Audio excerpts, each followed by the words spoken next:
来看今仔早起有动保团体去行政院向海保署来呼吁讲，应该要禁止海洋、海猪的表演。海保署是表示讲，伊嘛是反对利用野生动物来表演哦，也毋过哦要立法来禁止，就爱修法，嘛讲因会赶紧来推动。 工作人员坐伫海底欣赏游离水中，或者是海底动作正整齐，跳出水面。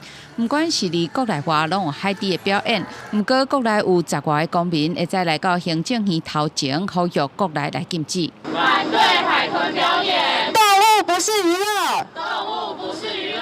海底美笑应援会指出，目前伫野柳海洋世界，佮有花莲远雄海洋公园，依然有海底的表演，包括派工作人员伫水面上来耍动、耍呼啦圈。另外，民众只要付钱，佮会当甲因玩亲亲。有代表批评，这绝对毋是海洋教育的必要之恶，是纯粹的恶。它绝对是一个纯粹的恶。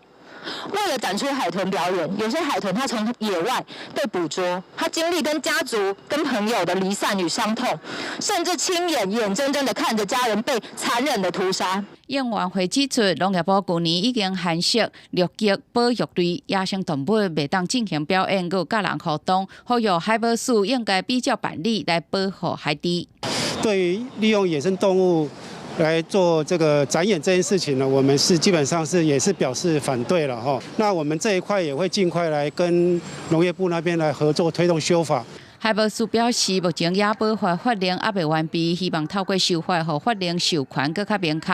为怎样无爱以函释来处理呢？海保署解释，基于法律保留原则，修法会当互行政执行顶头更较有依循，确保相关的权益。记者林志文、夏基文台北报道。